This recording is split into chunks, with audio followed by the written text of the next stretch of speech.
Hello and welcome. My name is Alan, and today we'll be doing um, more on the executive branch. This time, we'll actually doing some of the accomplishments of the Washington presidency and cabinet. Then, the next video, we'll get around to each individual a little bit about them. But let's go ahead and jump into this.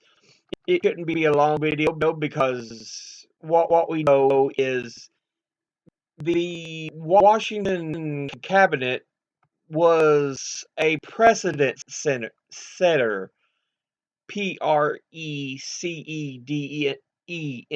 not president, but precedent.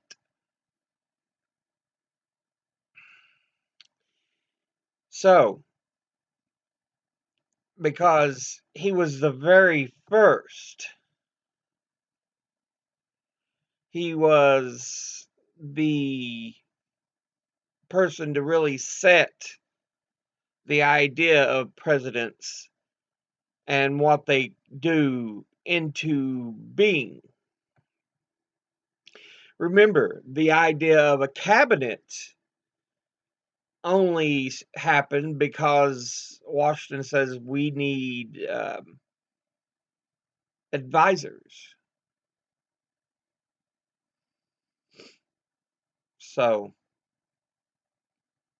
but yeah, Washington himself never actually lived in Washington, D.C.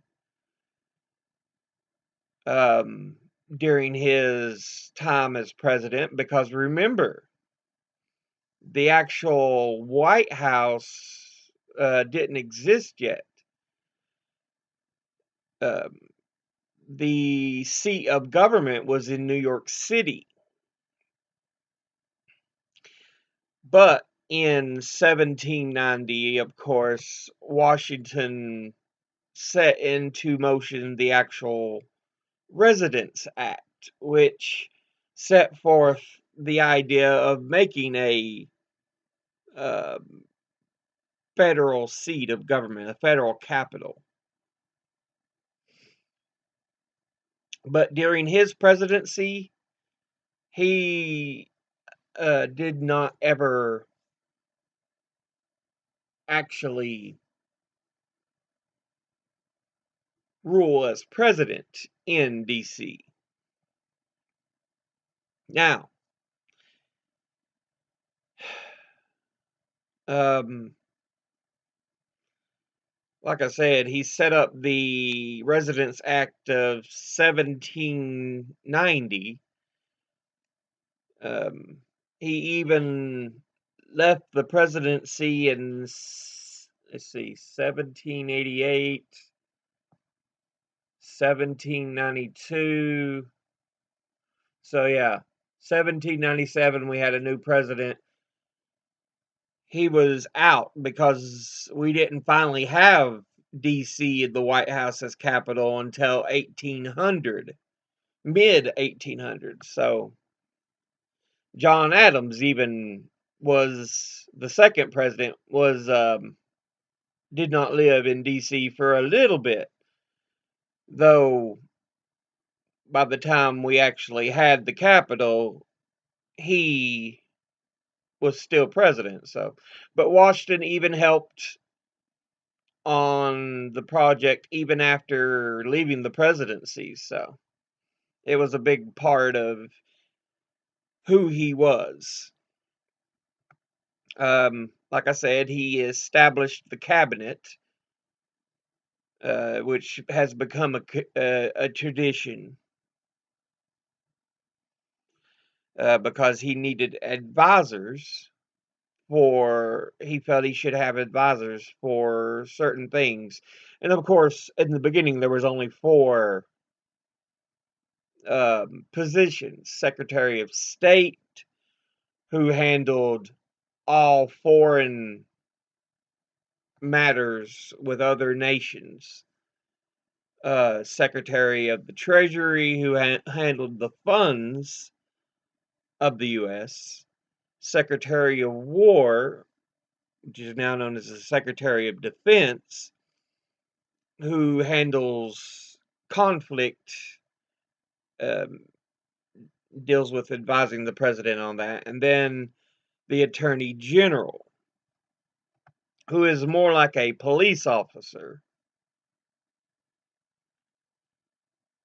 So for domestic issues. The first copyright law was also signed in under President Washington with the Copyright Act of 1790.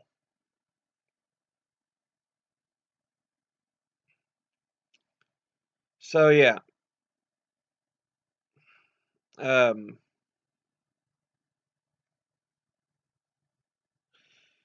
because really there was no way of really protecting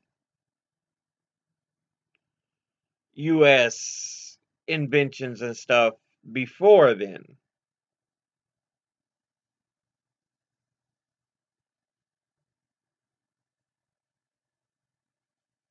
Um, Washington, again, like I said, he set so many precedents that he even set up a lot of the precedents for the social life of the president,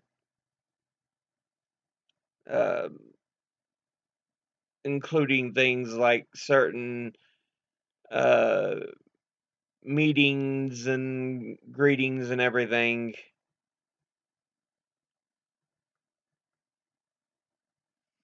The first Thanksgiving proclamation was issued by President Washington. So even though it wasn't a national holiday, it was still something celebrated.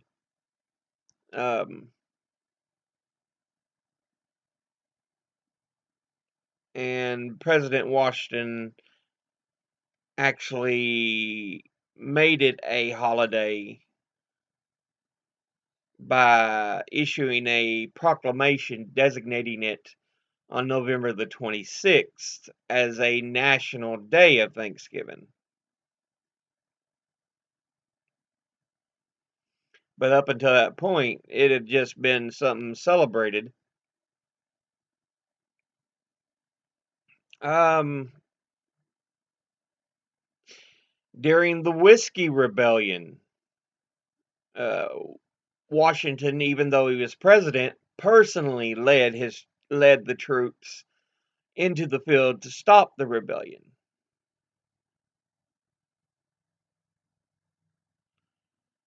Um, and the whole idea was there was a proposal to tax certain spirits distilled within the U.S.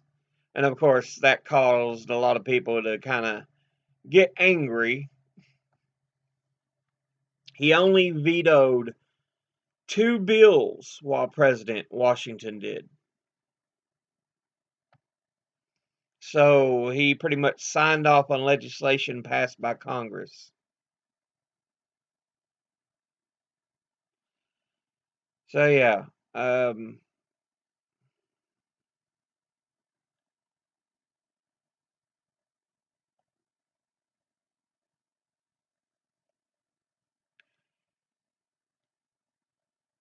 uh,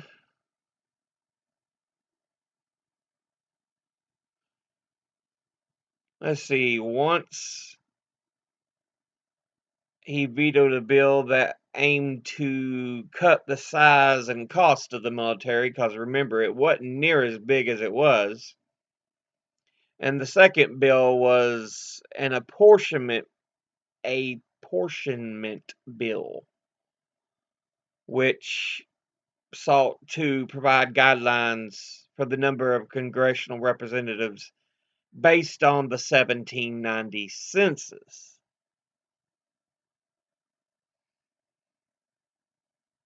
Um, so,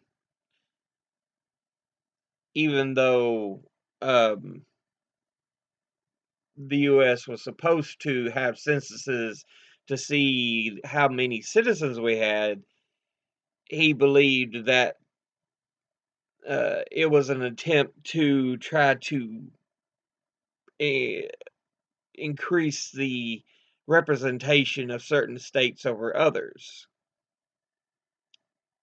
saying that it had tried to unfairly allot to 8 of the states more than one representative for 30,000, and thus tried to create a power imbalance. Um, he delivered an important address on religious tolerance at a Rhode Island synagogue.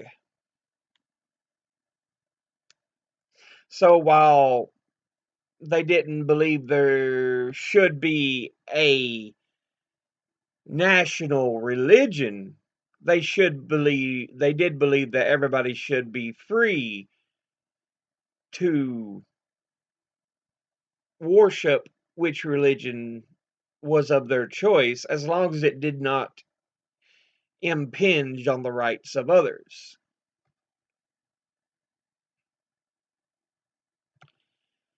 Um, let's see. And Washington's farewell address is often considered one of the more celebrated speeches in American history. When he was leaving the actual office of the presidency, he warned against political parties, which is something he could not stop and is something America suffers from to this day.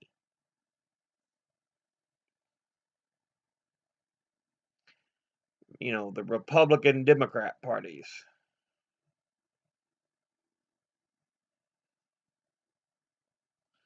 But yeah, let's go over a bit of the key legislation from the presidency of George Washington. The Judiciary Act of 1789 established a 6-member Supreme Court and the position of Attorney General. So yeah, remember, I've also got a series on the Supreme Court. We talked about the creation of the Supreme Court with the Judiciary Act. So, of course, we have now grown up to today 11 members. Uh, they also passed the Naturalization Act of 1790, which established rules to be followed in granting national citizenship. So, accepting people coming into the U.S. and how they become citizens. Created the Residence Act of 1790, which we mentioned earlier, that set up Washington, D.C. as the home uh, of the federal government. The Copyright Act of 1790, which was the first federal copyright law. Um, the Bank Act of 1791, which created the first Bank of the United States. The excise tax on whiskey in 1791, which um, set a federal tax on domestic and imported alcohol. Um, and also helped cause the Whiskey Rebellion. The Coinage Act of 1792 created the United States Mint and the dollar as our official currency. The Militia Acts of 1792, which were two pieces of legislation that allowed the president to call out the militia when threatened by foreign or domestic threats, and also set up a more uniform and regulated militia structure. The Fugitive Slave Act of 1793, which made it a federal crime to assist an escaping slave and created a system that would allow the return of escaped slaves. The Naval Act of 1794, which ordered that 6 frigates be built. An example they give here is the USS Constitution, and it also created the U.S. Navy. And then the Slave Trade Act of 1794, which restricted American ships from participating in the Atlantic slave trade. Let's see. New states that joined the Union under his presidency. We have North Carolina in 1789, Rhode Island in 1790, Vermont in 1791, Kentucky in 1792, and Tennessee in 1796. So, yeah. We have 3 major treaties during the Washington presidency. The Jay Treaty of 1795, which set up trade relations with Great Britain, removed British forts along the western frontier of the U.S., and resolved various debt-related issues with Britain. Pinckney's Treaty, 1795. This treaty was a treaty of friendship with Spain and also helped to clarify the borders between U.S. and Spanish-held territories in North America and opened the Mississippi River to American commerce. Now remember, Florida was still Spanish territory, and the Spanish also held like Mexico, modern day Texas, California, all this. So it kind of deals with those territories. And finally, the Treaty of Tripoli, 1796, which was an agreement to pay a yearly tribute to the Pasha of Tripoli in exchange for free, unmolested access of to shipping lanes in the Mediterranean. And of course, Tripoli, I can't remember which country I'm wanting to say. It's modern day Libya or Algeria, but it's a northern African city.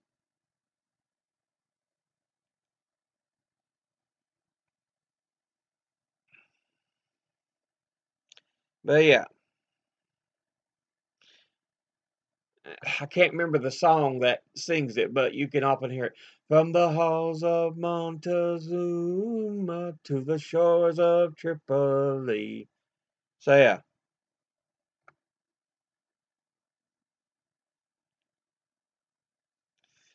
But yeah, that is some of the major points of what happened during the presidency of George Washington.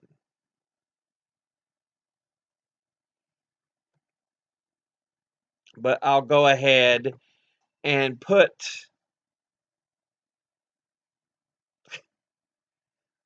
sources in the description below the video.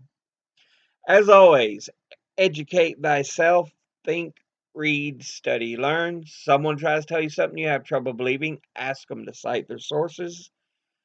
I'll see you all in the next video. Until then, later.